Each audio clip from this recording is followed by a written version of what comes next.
लोगों ने आज अपने ताकत के बलबोते, अपने तख्त के बलबोते, अपनी सियासत के बलबोते ये ऐलान करना शुरू किया कि हम मुसलमानों को काटेंगे, मारेंगे, कत्ल करेंगे, इस्लाम को मिटाएंगे।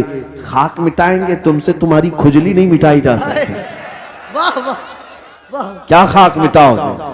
तुम क्या समझते हो इस्लाम किसी मोहल्ले का मजहब है? नहीं, किसी एक बस्ती का दीन है?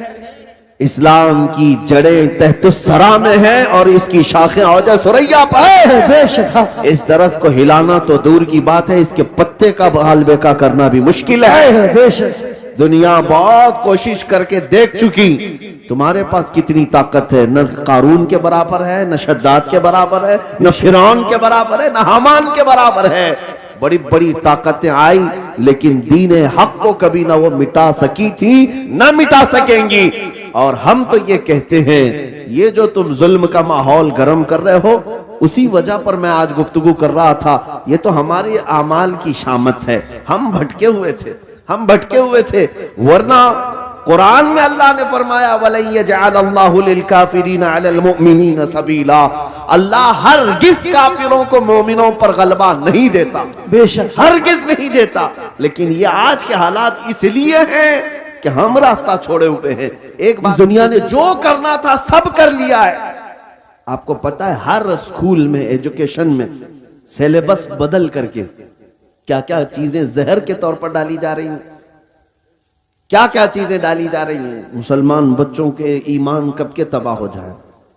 एक स्कूल के एक किताब मेरे पास लाई गई थी, काफी साल हो गए, जिसमें चौथी या पांचवी की या तीसरी की, उसमें इंग्लिश में एक पोएम थी जिसका मतलब ये होता था कि खुदा कभी कभार उतरता है, इंग्लिश में गॉड उतरता है और बीच पर नाचने वालियों को गौर से देखता है, कभी वाइन पीता है। नाउज़ बिल्लाहि मिन ज़ालिक। ये बचपन के उन दिमागों में अगर ये चीज जाए, मैं किताब तलाश करता रहा, मुझे नहीं मिली। किसी साहब ने कहा था कि कोई टीचर ये पढ़ा रही थी स्कूल में। अगर यही सारे मामलात रहे तो मेरे आका की वो हदीस भी सादिक आती, कुल्लु मौलूदिन यूलदु अलल फितरा व अबवाहु युहव्विदानिही औ युमज्जिसानिही औ युनस्सिरानिही। हर पैदा होने वाला बच्चा इस्लाम की फितरत में पैदा होता है, लेकिन उसके माँ बाप उसे यहूदी बना देते हैं, ईसाई बना देते हैं, या आग का पुजारी बना देते हैं। आज यही तो हालात है। तुम्हारे घर का बच्चा तो ईमान पर पैदा हुआ था, लेकिन तुमने किसी और की गोद में डालकर कब के उसे काफिर बना दिया। और नबी पाक सल्लल्लाहु तआला अलैहि वसल्लम ने यह भी फरमाया, क़यामत के करीब एक जमाना ऐसा आएगा तुम पर, सुबह तुम मोमिन रहोगे, शाम में काफिर हो जाओगे। रात को मोमिन सोओगे, सुबह काफिर उठोगे। मैं सोचता था ऐसा कैसे हो सकता है। मेरे अजीजों, दुनिया ने इतने हथियार भी तुम्हारे पास रख दिए हैं, तुम्हें खबर भी नहीं होती। तुम गाने सुनते सुनते सो रहे होते हो, कई कुफरिया कलमात उसमें आते हैं। रात को तो ईमान वाले थे, सुबह सुन करके काफिर हो चुके।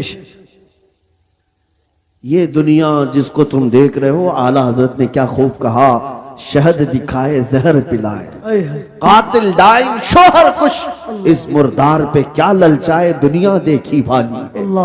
ऐ नौजवानों, याद रखना एक वक्त आएगा जब हम सबको इस दुनिया को तर्क करके जाना है। इस बात का यकीन रखो कि हमारी सांसें रुकने वाली है। एक दिन हमें बांध करके ले जाया जाएगा।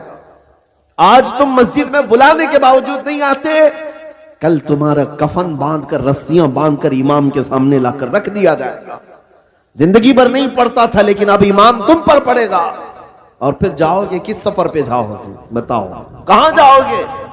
कोई ऐसी जगह तुमने ढूंढ रखी है तो मैं तुमसे फिर बात नहीं करूंगा कि मरने के बाद मैंने एक सेफ जगह देखी है तुम्हारे पास? तुम्हें पता है जाना तो वही है जहां सब पहले वाले भी गए।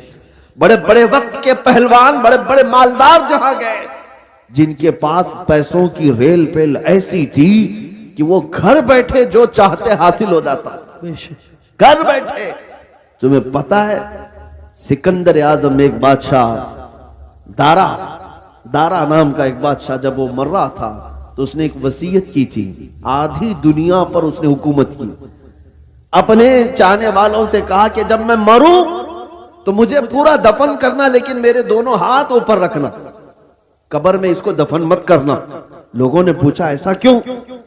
कहा ताकि दुनिया बार बार मेरे कब्र के पास आकर देखे आधी दुनिया फतह करने वाला भी जमीन पर खाली हाथ सोया हुआ है, अल्लाह कुछ नहीं है इसके पास।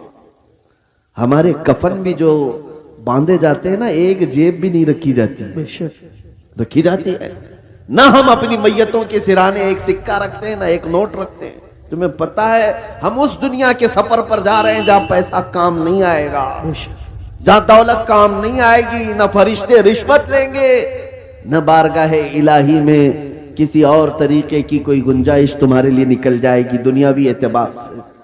अजीजान गिरामी वकार, जब हमें पता है कि हमें उधर ही जाना है, तो इसलिए आज हजरत अनस रदी अल्लाह ताला अन्हु की हदीस मैं सुनाता हूं। हजरत अनस कहते इस हदीस से ज्यादा मुझे किसी और से खुशी ही नहीं हुई थी। क्या है वह हदीस? नबी पाक सल्लल्लाहु ताला अलैहि वसल्लम ने इरशाद फरमाया, अल मर्उ मा मन अहब, इंसान क़यामत के दिन उसी के साथ होगा जिससे दुनिया में मोहब्बत करता था। बेशक बेशक। हजरत अनस से पूछा गया इस हदीस से आपको इतनी खुशी क्यों है? हजरत अनस कहते हैं इसलिए कि मैं रसूलुल्लाह से मोहब्बत, सुभान अल्लाह, इसलिए कि मैं अबू बकर व उमर से मोहब्बत सुभान करता हूं। मेरा यकीन है कल क़यामत के दिन इन्हीं के साथ रहूं। नारे तकबीर, आज नारे रिसालत। आज है नौजवानों, अगर तुम किसी और के फैन हो, किसी और के पैरोकार हो, किसी और के मुत्तबे हो, तो तुम्हारे लिए तुम्हारी जिंदगी मुबारक। तुम जिसके पीछे चलना चाहो, एक बात याद रखना, क़यामत के दिन उसी के साथ उठाए जाओगे, उसी के साथ उठाए जाओगे। और जहां तुम्हारा वो आका जा रहा होगा वहीं तुम्हें भी ले जाएगा। लेकिन अल्हम्दुलिल्लाह मुझे इस बात पर फख्र है। मैं अक्सर नौजवानों से कहता हूं कि एक काम करते हैं, तुम बार बार हमारे समझाने से आते नहीं, कभी तुम अखलाक रसूल को हल्के में ले लेते हो, सुन्नतों को हल्के में ले लेते हो, इस्लामी जिंदगी को ऐब समझने लग जाते हो। उन नौजवानों से मैं कहता हूं चलो ठीक है, मैं और तुम मिलकर एक काम करते हैं, मैं और तुम मिलकर एक काम करते हैं। तुम जिस फिल्मी एक्टर को या किसी हीरो को बहुत ज्यादा पसंद करते हो, उसे एक चिट्ठी लिख देना, उसे एक लेटर लिख देना कि मेरी जिंदगी खत्म हो जाएगी, मैं मर जाऊंगा, मुझे मेरे लोग कब्र में ले जाकर दफन करेंगे, तो आप जरा मुनकर नकीर से बचाने के लिए मेरे पास आ जाना। लिखोगे? नहीं। उससे लिख करके जाना और कहना सुबह शाम मैं तुम्हारी तरह से पहनता था, चलता था, खाता था, सब मैं तुम्हारी नकल करता था, जिंदगी भर मैं तुम्हारा फैन था, अब जा रहा हूं तो मदद के लिए कब्र में आ जाना। एक नौजवान से मैंने कहा तो हंसने लगा, कहा कि हजरत ऐसी बात, क्या वो आ सकेंगे हमारी कब्र में? कहा तुझे नहीं मालूम, जब तुझे इतना मालूम है कि वो ना आएगा ना मदद करेगा, लेकिन मैं अपनी बात जरूर कहूंगा। तुझे मैंने चिट्ठी लिखने के लिए उसको कहा, मैं अपने